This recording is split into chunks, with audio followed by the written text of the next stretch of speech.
Monday. We have one update to the agenda. We will be adding an action item to the agenda, which is a resolution limiting and closing open enrollment.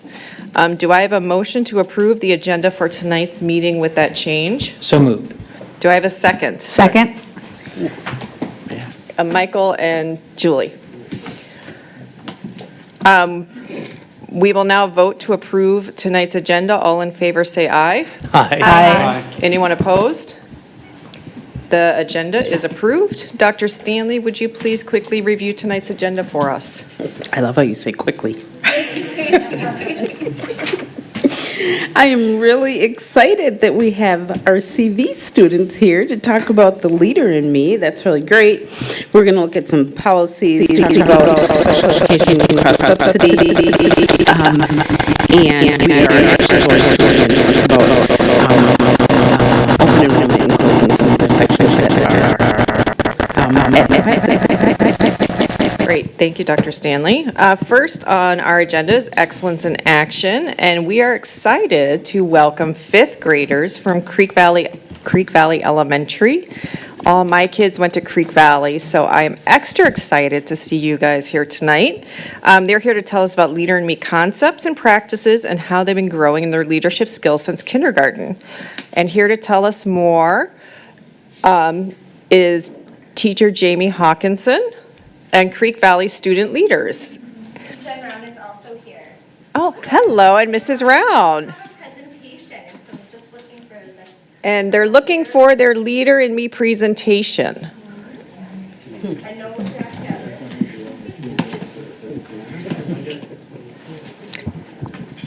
So while we're waiting, I will tell you that Mrs. Hawkinson had our son who just got married.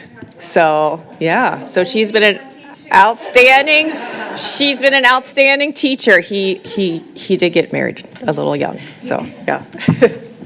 Do you guys need a microphone as well for your presentation? Got it. So hopefully we can maybe find one of those too. You know, Dr. Dolphus was telling jokes back here. There's the presentation, so we will just wait for the microphone. We do have one at the table, but we'll get a one that you guys can pass around really fast.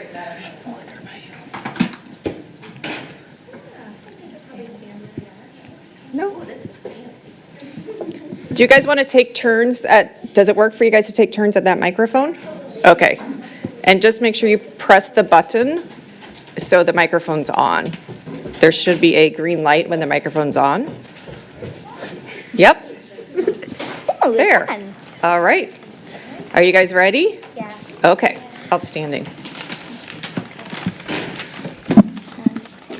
Okay, good evening. Here, sit. Okay. Okay. You'll be closer to the microphone and more comfortable. Okay. There we go. Good evening, Dr. Stanley, members of the board, and our awesome Edina community. My name is Katie, and along with me are my friends, Henry, Zaina, Winnie. We are here to represent the fifth grade leaders at Creek Valley. Here is Henry to begin with the end in mind. We will be talking about the why, highlighting our fifth grade leadership opportunities, and hopefully leave time for a few questions at the end. The Leader in Me at Creek Valley aligns our educational competencies, Edina's mission, vision, and our comprehensive strategic plan for all the success of all learners. We build leaders through many ways. It is important to know that leadership can be found in many forms and mean different things. We can often be found tracking our personal progress and taking ownership of our learning. We focus on leadership development, and the work of every learner to strive for their success and find their voice. Being a part of Leader in Me comes with a lot of opportunities. Students in SSL, student service leaders, get to do things like the food drive. This year, our school as a whole raised 3,854 pounds of food. But we don't just do a food drive, we do other things to bring our school together. For example, hat and mitt entry, treats for troops, etc. We make posters about it during recess and hang them around our school. Plus, we make morning announcements and classroom visits to tell about what we are doing. Some of our fifth graders work with our site-based program learners each week in our CV Buddy program. When the opportunity to serve the community in our school arises, we are ready to lead the way. Fifth grade leader teams, along with a couple parent volunteers, have been preparing monthly Pride Day presentations to be shown in the classroom. They film videos about each of the 8 habits. One is a skit and the other is an informational video. For example, one month was about habit 7, sharpen the saw. In the skits, there were some students who seemed tired and lazy. Another student told a story of a woodcutter who was trying to cut wood, but it wasn't working well. The saw was dull. He needed to take the time to sharpen the saw to make it work. Like the saw, we need to take care of ourselves to be at our best. This involves taking care of our body, heart, mind, and soul. The students in the skit decide to go for a walk, enjoy nature, focus on some breathing, and then come back to do their work. Leaders come up with the ideas and scripts for these videos to help teach all of Creek Valley about the habits that are a part of Leader in Me. Let's take a peek at our 5th grade Bobcat news leaders introducing our habits.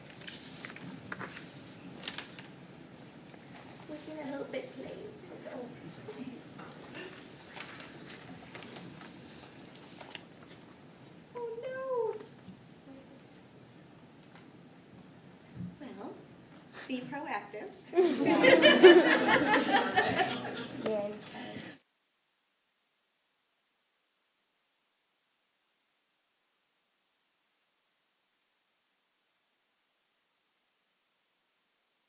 In mind. Have a plan. I plan ahead and set goals. I do things that have meaning and make a difference.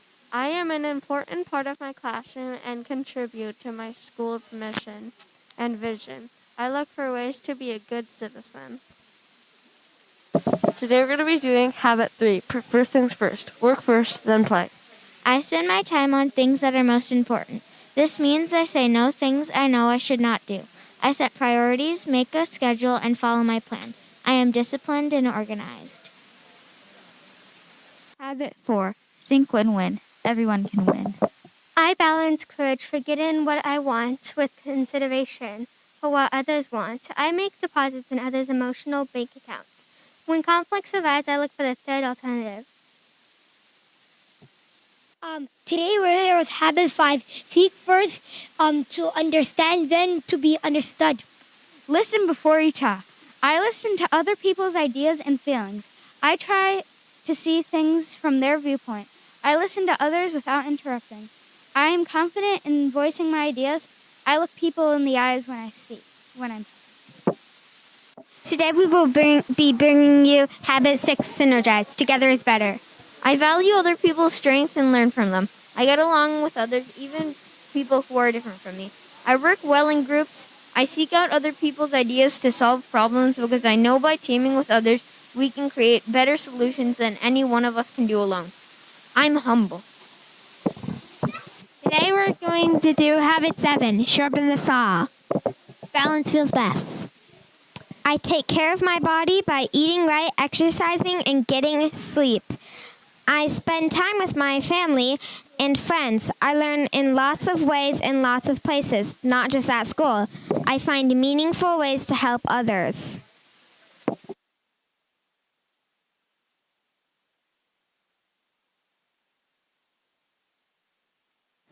WIG stands for Wildly Important Goal. The WIG team is a group of 5th graders that work together to track our goals. This year, our goal is to improve our reading, and each grade has their own related goal. For example, 2nd graders are tracking how many days they are reading or being read to for at least 15 minutes at home. 3rd graders are working on developing the amount of time they can sustain independent reading. Our 4th graders are keeping track of all the books they've collectively read each month. Our WIG team collects grade level data monthly and makes a chart or graph to help people understand. We have even used our math and data strategies to help problem solve each graph. These are displayed near the cafeteria so the whole school can celebrate everyone's progress. And finally, here is a video of our third graders singing part of our Habit 7 song, or 7 Habits song.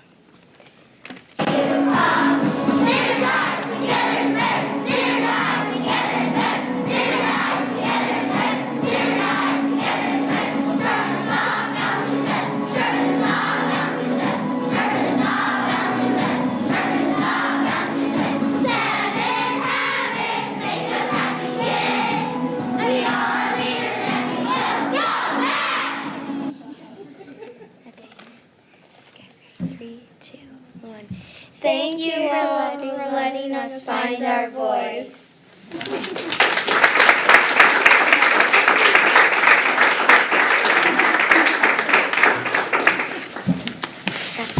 That was a wonderful presentation. I'm going to see if any board members have any questions for you guys. I have one. Are there any programs for the other kids in the summertime that you do?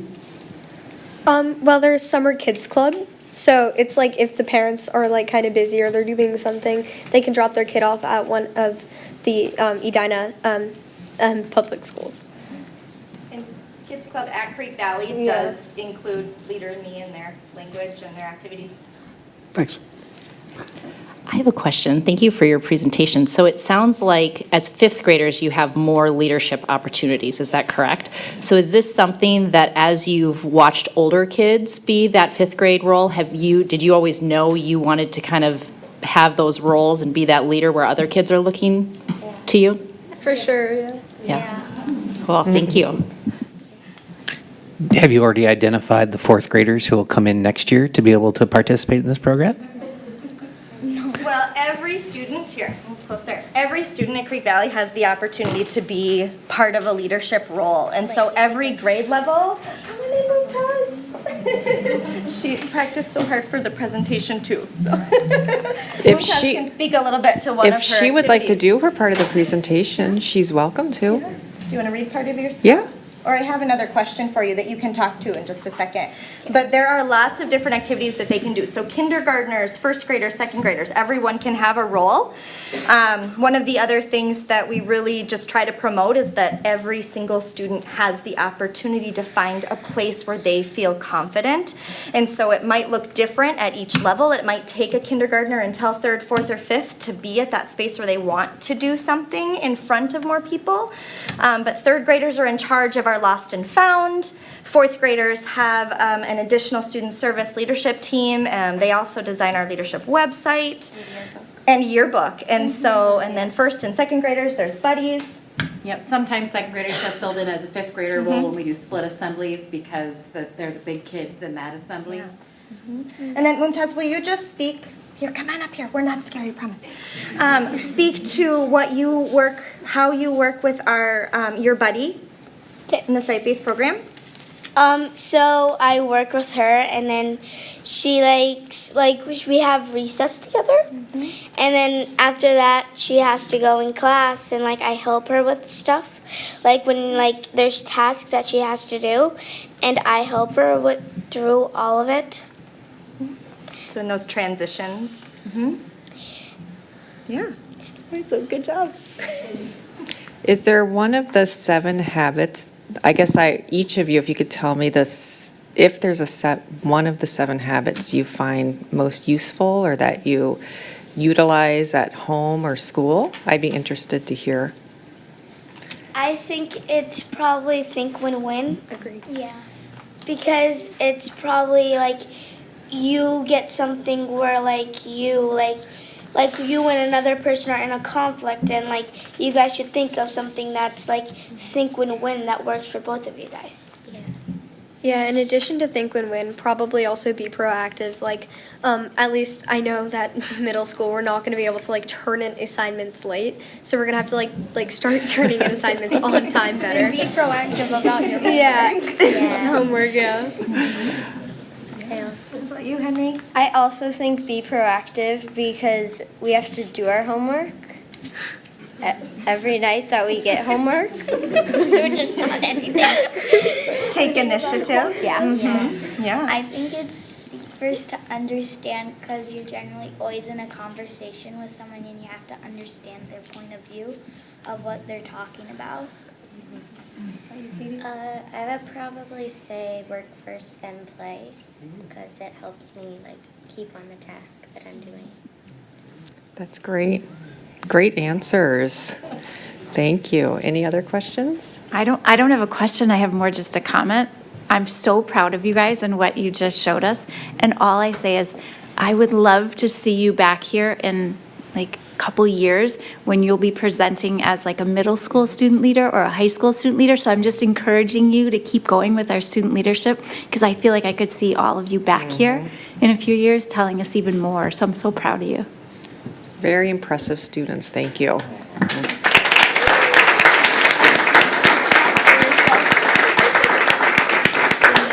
Thank you. Thank you all for coming. I appreciate it. We appreciate it. Thank you. Yeah. Thank you.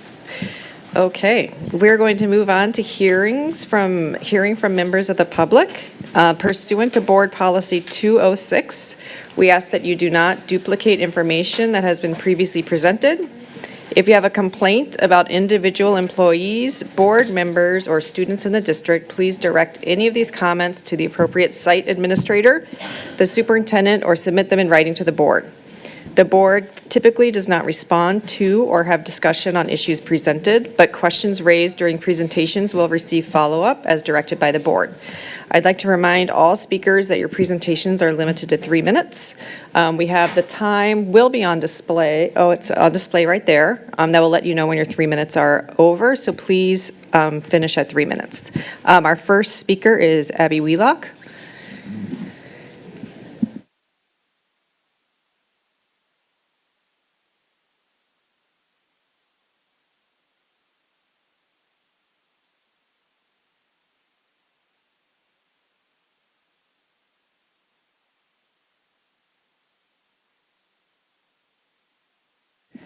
I just want to make sure the microphone's on. Yep, thank you. Okay, thank you. Would have gone that whole time. All right.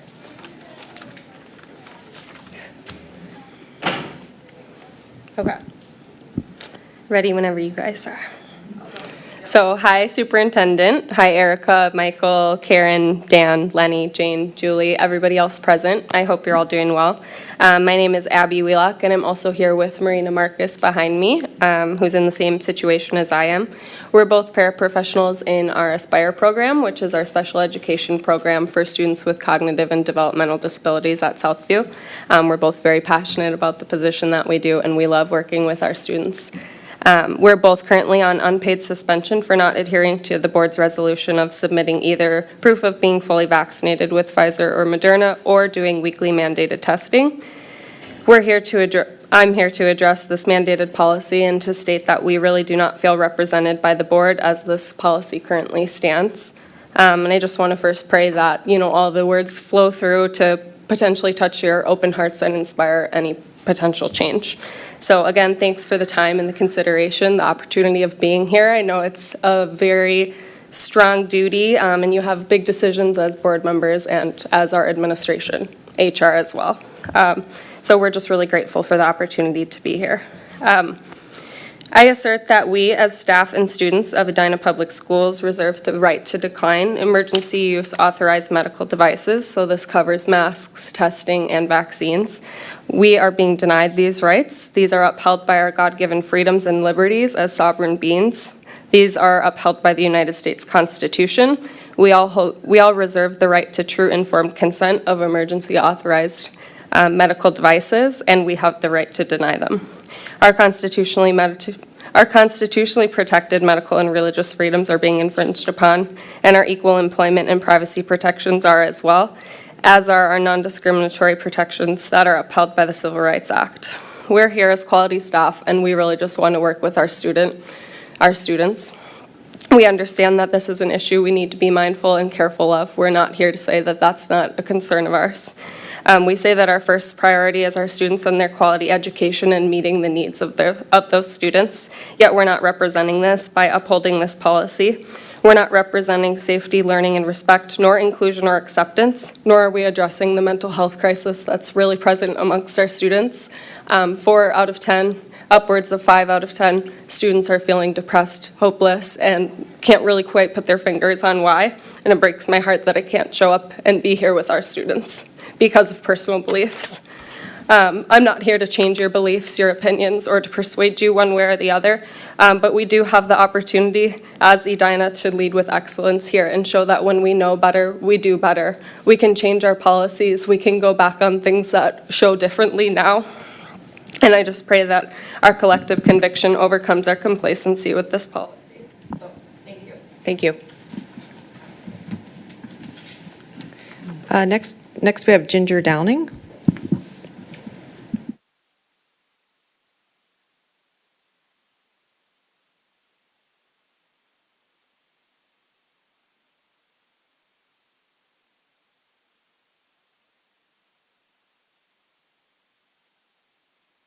There we go. Okay.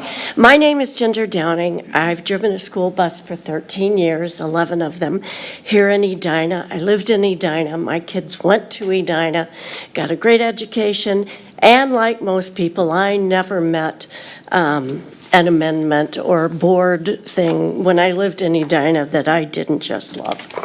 So saying that, I'm not quite sure what I can and cannot say. So I try and be very respectful whenever I write anything. This has been a trying 2 years for all of us with COVID. Drivers have done everything that we've been asked to do. We've driven prior to vaccines. We delivered food to families, and we were happy to do them because we have wonderful relationships with our students and with their families. Very collegial group and a very professional bus garage. We've worked together for many years and we love our jobs, and that makes incidents that happen today just heartbreaking for every single one of us, not just the bus drivers, but the community and everyone in this room. I'm here because of the interim transportation contract and the fact that drivers did not know about this until after the board met last month. And the wording, quite frankly, from the official memorandum or from the notes is offensive to us. It says, no acceptable candidate for recommendation. And quite frankly, we don't think that's true. We have a very competent assistant transportation supervisor who's doing a fabulous job right now. And I mean, the guy used to be a school teacher. He's done many things. And he's a great individual, and we all enjoy working with him. So we're kind of confused as to what the issue is. Now, the contractor that was brought in is a very short-term contractor. We get that. And it's costing, slightly under $29,000 for a 3-month contractor. That is not a lot in an annual school budget. I know that, you know that. I will ask, does Edina have an extra $29,000 to throw away? I would say no, and I'm guessing you would tell me they don't either. But that money could have been spent on personnel. It could have been spent on equipment and training.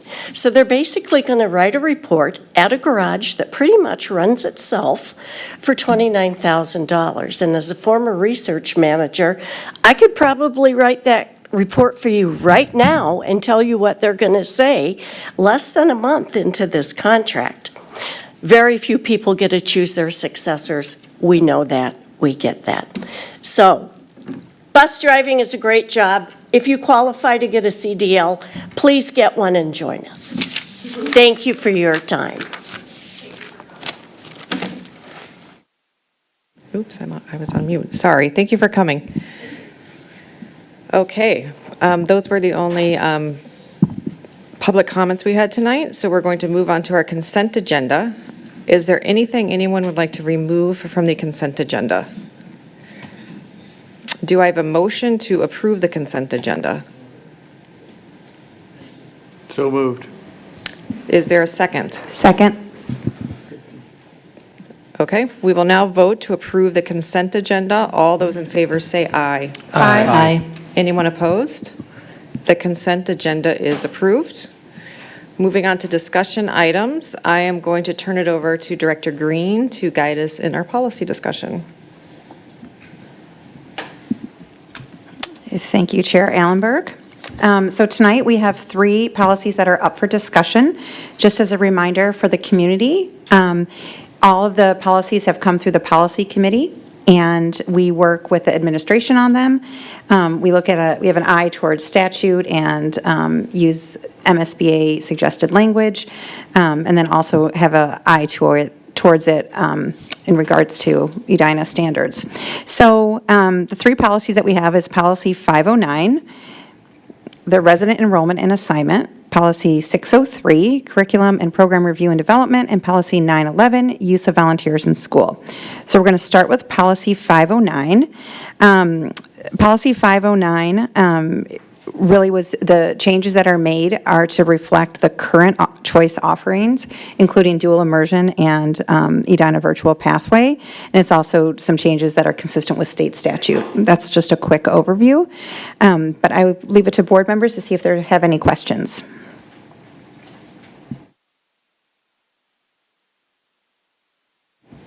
No questions? Oh, I have one. Sure. It's just a clarification. For Edina virtual pathway students who move out of the district but remain in state, is that language to mean that they will then, will those students be unenrolled and then have to apply for open enrollment? Okay, I just want a clarification. Okay. Thank you for your question. The answer was yes. Any other questions? Okay, great, we'll move on. Policy 603. This was also updated to match state statute, and it includes dyslexia screening, which is now part of state statute.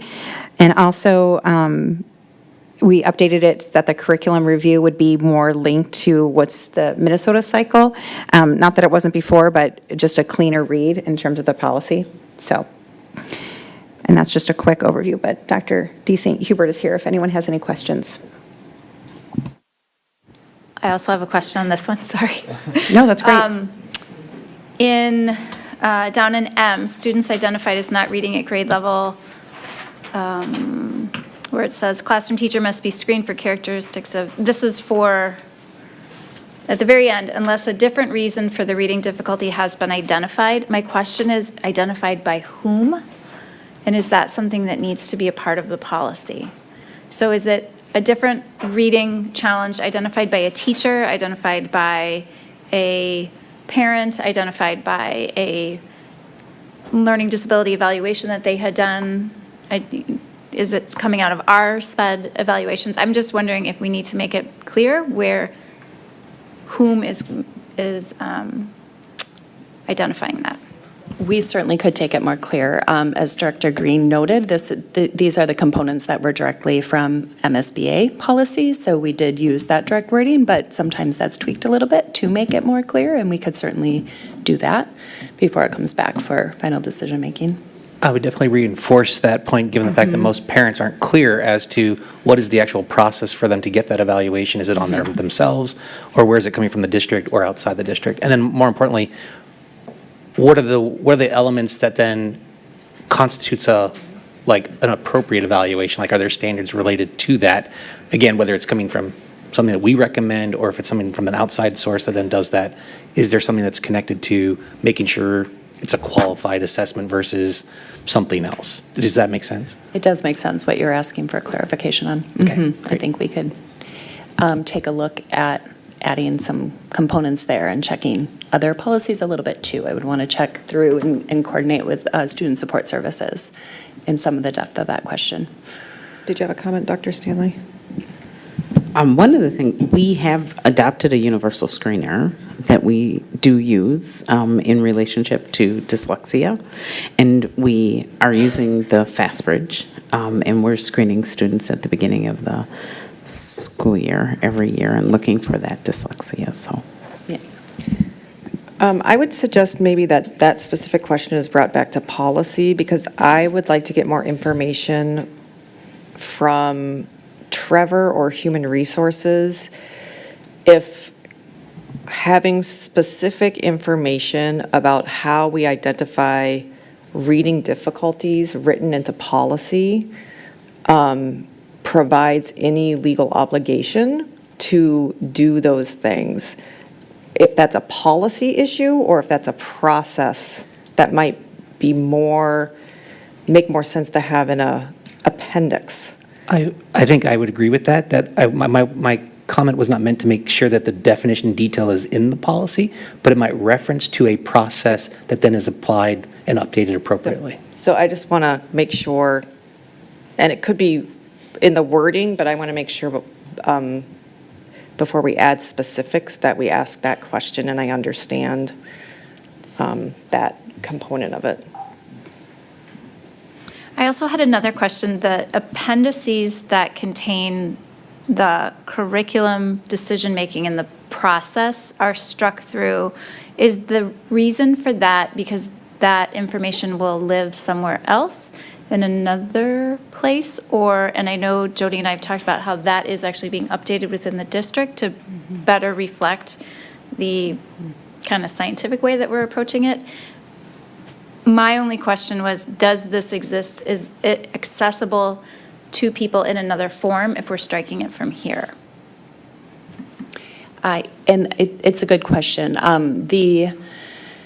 There's two parts of that too, right? And so there's the visual about the years when each curriculum area goes through review, and we've referred to that in the policy in relation to checking the MDE website, but it certainly could be added to an appendix.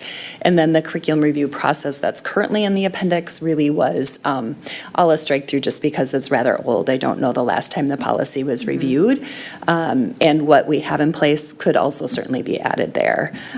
It is definitely a living, breathing document that we are starting to share on a more frequent basis with Yeah, I everyone. think for transparency's sake, I would want that information to be accessible. That's my only concern.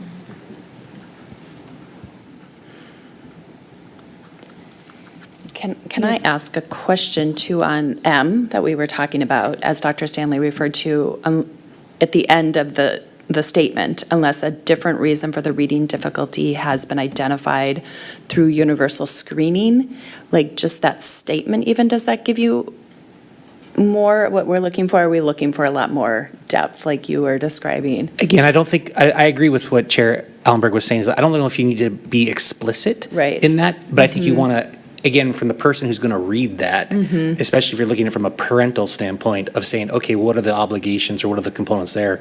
There's a process there, and then you can get to more specifics in another area. Okay. Good, thank you. Would be my opinion.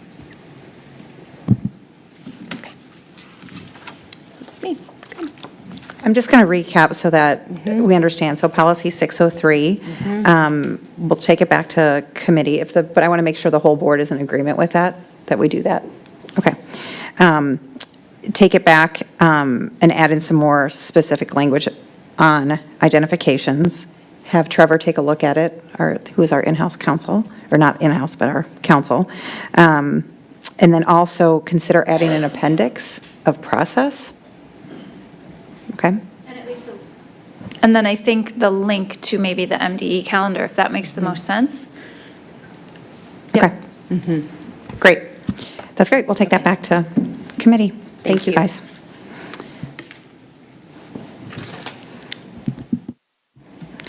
And then I'm going to invite I do that all the time, Director Burke. Up, for policy 911, use of volunteers in schools. Val, I thought you could give us a little overview of the changes since they're pretty substantial. I'm hoping I can simplify that for you. So we've had a volunteer policy that had under its umbrella a couple of different ways that volunteers could come into our system. One through community education, one through different each individual school building.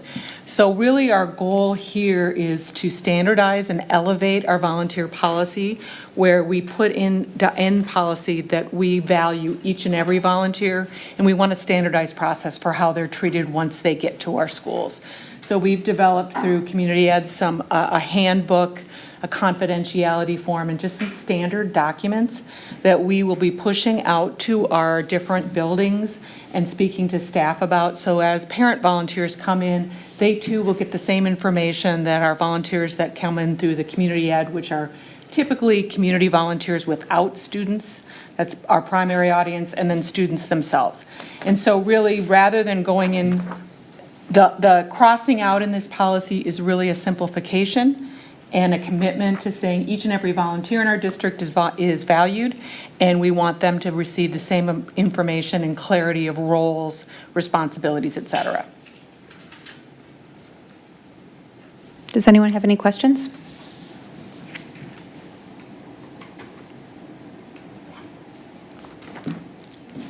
Excellent. Great. Thank you, Val. Thank you for all your work on this policy. It's great. Great. So just to recap quick, we've got policy 509 and policy 911 coming back for a vote next month, and policy 603 back to committee. Great. You got that, Ann? Thank you, Director Green. We're now going to move on to our action items. Do I have a motion to approve the resolution in support of the Congressional IDEA Full Funding Act? So moved. Is there a second? Second. Director Green, Director Aram? Thank you. The Legislative Action Committee has proposed a resolution that we're voting on for action right now, and it is a call to the legislature right now and to fully fund the special education cross-subsidy.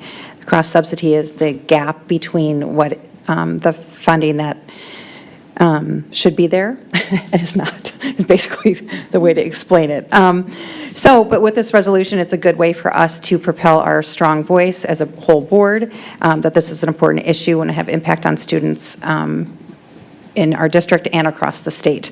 So I'm going to pass it over to Director Aram, who's going to read the resolution that we are voting on. Thank you.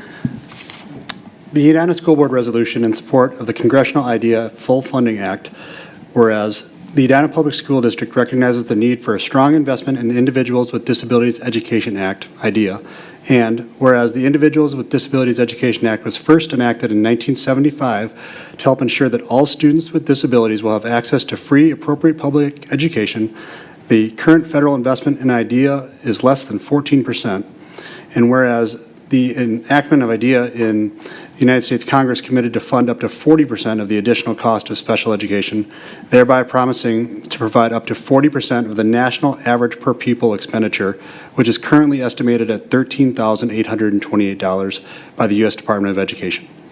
And whereas our nation's school districts face an increased demand for greater resources to fulfill the needs of the students under IDEA, including those students affected by multiple disabilities whose individual education programs require more resources, and whereas with each increase in the IDEA child count, the Edina School Board and others throughout the country continue to adjust their general education budgets to accommodate this increased need and ensure that each child educated through IDEA receives the appropriate supports, with some school districts dedicating 40% or more of their general education budgets to special education services. Whereas the Edina Public School District has a $7,726,224,000 cross-subsidy, or $843 per student for fiscal year 20, which is one part of the statewide cross-subsidy that was more than $673 million in fiscal year 20, and is expected to grow to $806 million in fiscal year 25. Be it resolved that the Edina School Board supports the IDEA Full Funding Act that will help strengthen the federal investment in special education by authorizing a 10-year plan to fully fund the federal share of IDEA. And be it resolved that the Edina School Board urges Congress's strong bipartisan support for the passage of the IDEA Full Funding Act. And now, therefore, be it resolved that the Edina School Board remains committed to providing students with disabilities and their families the support they need to discover their possibilities and thrive. Thank you, Director Aram. Does any board members have questions? I think it's just important, as we talked in the work session and in the Finance Committee when we talk about the cross-subsidy, that this, if we can get the funding for this program or for these resources, this is not necessarily going to be adding more funding to special needs. It's going to be actually funding it properly for the needs that we're already legally obligated to provide. That rather than us taking from the general fund, which takes money out of other resources and other programs that we then have, that this type of funding would then properly fund us at the level that we're actually obligated to provide currently and in the future. It's important for the community to understand that this type of thing is something that when you're concerned about programs that the school district is having to prioritize, this is one of those areas where we have $7.7 million less in our general fund to direct to where we want to do that because of this cross-subsidy that's not being fully funded. Thank you. I don't have a question. I just appreciate you both taking the initiative and the administrators that worked on this, Director Jorgensen and Superintendent Stanley taking the initiative to put this together, to advocate on behalf of our district. And as Director Birdman mentioned, not just those that have special education needs, but all of our students. This is so critically important, and I hope that our community will really become engaged in this process and advocate for these changes because it is super important for all students within our district. So thank you for doing this. Of course. Thank you. Anything else before we vote? Okay, we will now vote on the resolution to support IDEA funding. All those in favor? Aye. Aye. Anyone opposed? The resolution has been approved. We will now move on. Do I have a motion to approve policies 217 and 606? So moved. Is there a second? Second. Great. Back to Director Green. We have two policies that are up for action, Policy 217 and Policy 606. Does any board members have questions about either policy before we vote? They've been discussed thoroughly in the past. Great. I had one comment that I did not notice. I apologize when one of the appendices. Which policy are you referring to? Well, I can't remember. Is it 60? It's got to be 606. It has to be 606. One of the appendices, Appendix 4 to Policy 606 need to be reviewed for gender neutrality, and we missed that in Policy Committee. Thank you. We'll catch it before it. Thank you. If it passes.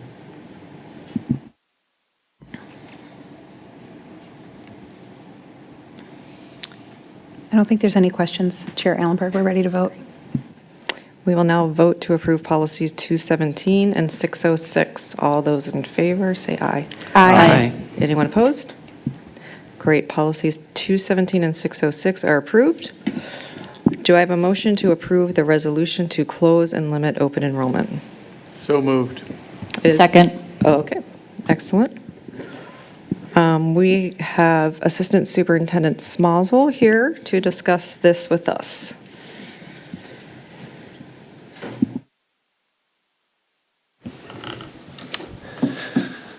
Good evening, Superintendent Stanley, Chair Allenberg, board members, community, staff, and students.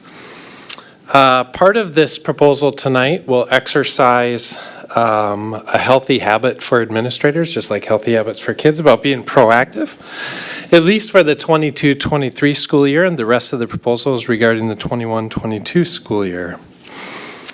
What we are bringing to the board tonight is a proposal to set program capacity limits for the rest of the school year. These limits do provide continuity across grade levels from elementary to middle school and then on to high school. Currently, we more than satisfy the minimum requirements for open enrollment statute in the state of Minnesota. This proposal articulates in Appendix 1 at the back of the resolution the specific grade levels that we are proposing to close for the remainder of the year, and then the ones to close next year based on current capacity for program. This proposal would also help us manage open enrollment in a more dynamic way, and would use a clean digital dashboard to be placed on our enrollment website. What that dashboard would allow for families to see is to understand where we've reached program capacity, at what grade levels and what schools across the district. So as we have families that are looking at Edina or families that are applying for open enrollment, they're able to see from a priority standpoint which programs in which schools are currently open and can then prioritize their choices around those options.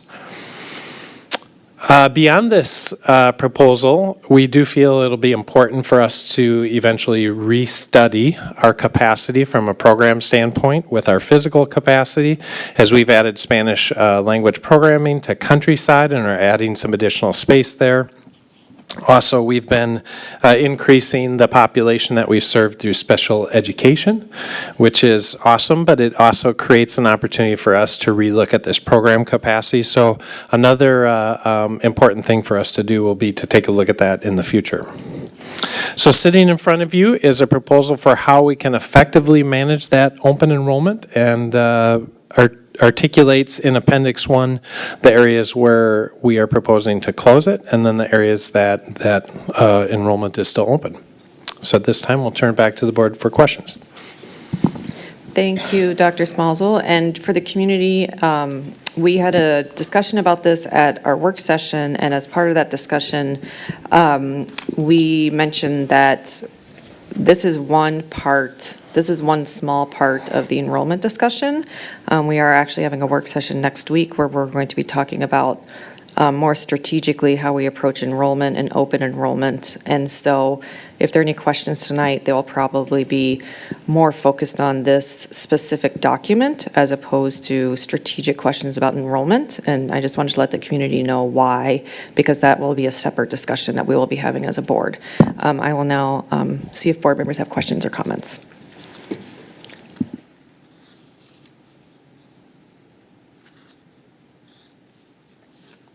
Okay, we will now vote to approve the resolution to close and limit open enrollment. All those in favor say aye. Aye. Anyone opposed? The resolution is approved. Thank you. Thank you. Do we have any committee updates from board members? I will just, on behalf of Teaching and Learning, point out to not only board members, but community members who may be watching, in the information section of the packet tonight is information on summer programming. It is a very thorough, very well thought out display of all of the work that's being done in our district on summer programming for students, and some opportunities both for some learning, some extended learning, as well as some fun things for kids. So I would just highlight, if people haven't had a chance to take a look at that, in the information packet at the end, or the information section at the end, it's got really great information. And thank you to Community Ed for all their hard work on that. And as well as our summer success folks and our extended learning at our middle and high school too. It's a lot of great stuff.